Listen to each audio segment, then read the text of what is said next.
You know, you often hear about moving to a new country as this amazing adventure, right? A fresh start, chasing opportunity, building a better life. It sounds so hopeful. It really does. And look, for some people, it absolutely is that journey.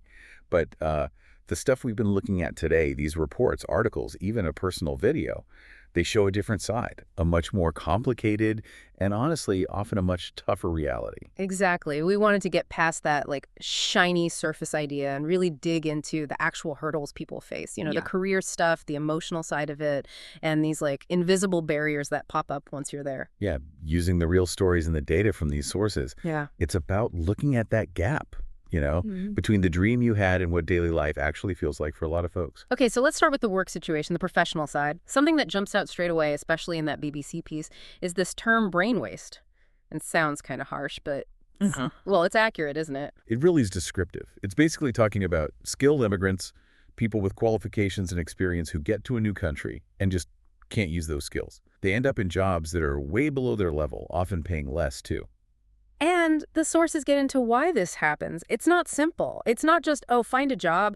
You've got professional licenses that aren't recognized, maybe subtle language issues, even if you speak the language pretty well. And let's be honest, sometimes it's straight up discrimination. Absolutely. The BBC article calls it a lose-lose. You- The person's potential is just wasted, Right. right? And the country they've moved to misses out on skills they probably need. And it's not just a personal loss, there's a real economic cost. One estimate mentioned, I think from MPI in that BBC source, put lost wages for migrants working below their skill level in the US at nearly, what was it, $40 billion a year? 40 billion, yeah. Just let that sink in. It shows this isn't some small niche problem. It's a massive economic issue, really, tied to how well or how poorly we integrate skilled people when they arrive. And the examples really bring it home. Like Alda Harry, that programmer from Yemen, skilled, had experience working with English speakers already, but ends up in tech support in Michigan. Not his dream job, not really using his full skills, but he's trying to be positive, seeing it as foot on the ladder, you know? Yeah, hopeful, Yeah. but still. And then there's Abigail Sandoval, a doctor from Venezuela. She moves, gets more qualifications in another country, speaks the language perfectly fine, but couldn't keep practicing medicine. She actually said, as an immigrant, they didn't value my work. Faced unfair treatment, terrible pay. Wow. And now she runs a pizza business, makes more money, but misses medicine terribly. That story really hits hard because it shows even sharing a language doesn't mean you won't face discrimination that blocks your career path. Right, and it's not spread evenly either. Yeah. The BBC piece points out that certain groups get hit harder. Black and Hispanic migrants, people less fluent in English, asylum seekers, and some professions are just tougher, especially healthcare with all the licensing hoops. That image they use, the dentist driving a cab, it's sadly common.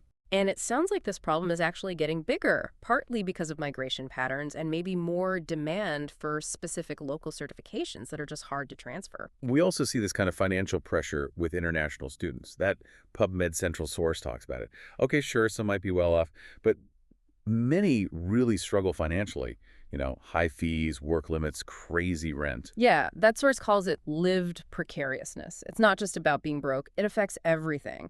The example of Clara in Melbourne trying to study and work enough hours led to serious anxiety, depression, and sometimes, like, choosing between rent and seeing a dentist. That basic stuff. Which kind of naturally leads us into the whole emotional and social side of things, because it's clear from all this material that the challenges run way deeper than just jobs and money. Just adapting to a whole new culture is huge. Yeah, the Aether source mentions having to change habits you've had your whole life, figuring out all these unspoken rules.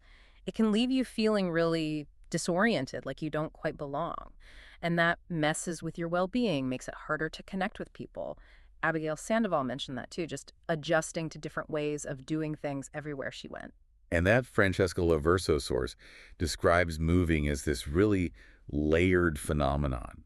It's not always a simple, happy choice. There can be pressure involved, and it gets tangled up with bigger things like politics and power. And she makes this really interesting point about people sometimes lacking the words, the language, to even describe what it feels like to be a foreigner. What do you mean? Like they can't literally speak the language well enough? It's deeper than that, I think. It's more about not having the shared cultural understanding or maybe the specific vocabulary to explain those subtle feelings. The feeling of being out of sync, the small misunderstandings, the ways you feel different. If you can't really explain it, it's harder to feel truly understood, which can make you feel even more isolated. And wow, loneliness and isolation just keep coming up again and again in these sources, especially in that Migrants Organized report about London. They say it's extremely common for migrants and refugees. And the impact is serious. The report links feeling isolated to actual health problems. They use the terms morbidity and mortality, which basically means more illness, a shorter life expectancy, just a lower quality of life overall. Shows how vital social connection really is for us. So why is it so widespread? I mean, the obvious one is leaving everyone behind, right? Your friends, family, your whole support system, gone. The Aether source even says existing family tensions can get worse because of cultural clashes after moving. Definitely. But there's also the difficulty in building new trust. That Migrants Organized report had stories like, he knew people but didn't feel he had, like, real emotional and psychological support. And Heliana, after some really bad experiences, became incredibly wary of people. It makes connection really hard. Language barriers, too, even if you're learning. Asa felt like she couldn't really explain herself properly, couldn't make people understand her point of view. And Anita, even after 20 years in the UK, still found English tricky sometimes, though she was taking classes and getting better. And then layered underneath all that is this weight of stigma. The report talks about the labels asylum seeker, refugee, migrant, just foreigner. People felt unwelcome, like they had lost a part of who they were. Abdi felt people disliked him because of how he looked. Rita felt remarkably unwelcome. Azella faced bullying. It's rough. And all that feeling of isolation, of not being welcome, it directly hits mental health. The sources are full of examples. Abdi feeling fear and sadness, Oli, Hiliana, Abdi, Azella, all dealing with depression, Claire's anxiety, people like Maria, Anietta, Oli just breaking down and crying because it's all too much. Right. And then trying to get help, even for basic health care, becomes another struggle. The Migrants Organized report lists so many barriers. Yeah. Not knowing where to go, needing interpreters that aren't there, transport issues, staff just not getting into the situation.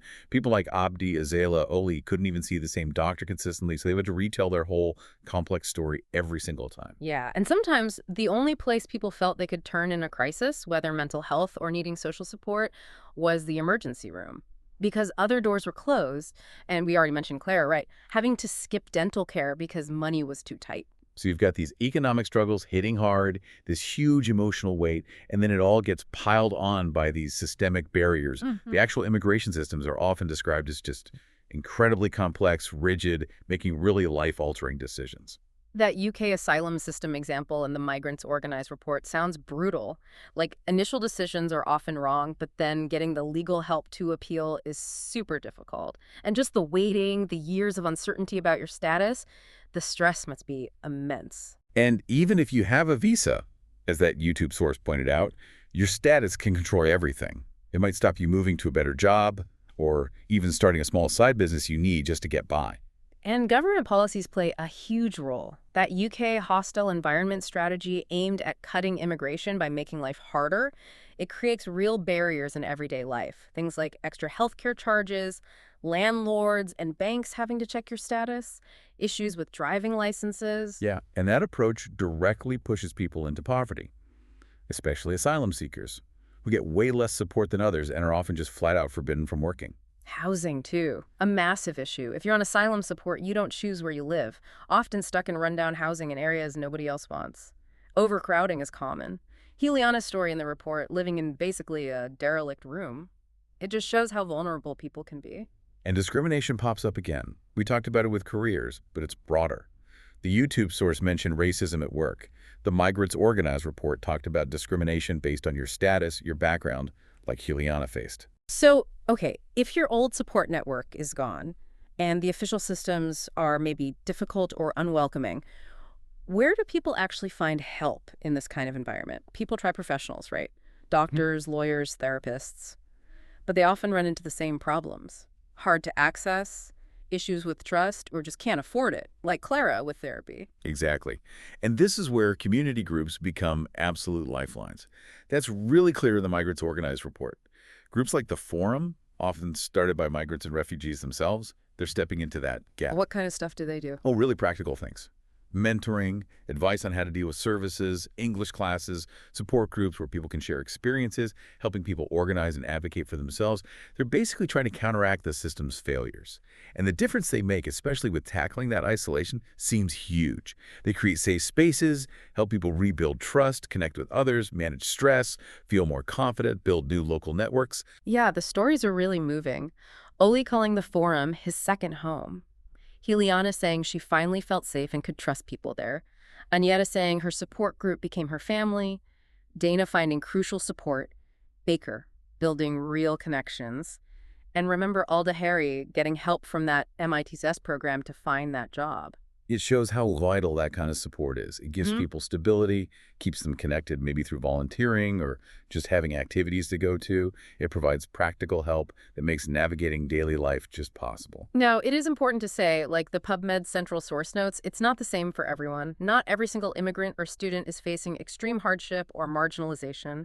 Some definitely come with more resources and manage the move more smoothly. That's true. It's not a universal experience, Yeah. but the sources definitely show that a lot of people face really serious interconnected problems. The isolation feeds into health issues, which makes it harder to work, which causes financial stress, and it becomes this kind of vicious cycle. And interestingly, the sources suggest that just the act of moving, being mobile, can sometimes actually create more instability, make you feel like you have less control, even for people who might look relatively privileged on paper. Yeah, it's not always about escaping something bad. Sometimes the move itself introduces a whole new set of difficulties. Wow. Okay. So, pulling all this together from what we've looked at, it paints a picture that's way, way more complex than that initial dream of opportunity. You see skilled people held back, this deep struggle with loneliness and mental health, these real, solid, systemic walls, and then the incredibly important role of community support stepping in. It really forces you to question any simple narrative about migration. It's clearly a process that involves huge loss, ongoing struggle, amazing resilience too, but also this constant, often really difficult search for somewhere to truly belong. Which really leaves you, the listener, with this question to ponder, thinking about all these experiences. What does successful integration or belonging actually mean when someone moves? And maybe more importantly, what's the real role and responsibility of the systems and communities people arrive in? How much do they make belonging possible? Or maybe, sometimes, make it feel impossible. Yeah, it shifts the focus a bit, doesn't it? Not just looking at the individual's journey, but also the environment they're trying to navigate. Definitely something to think about.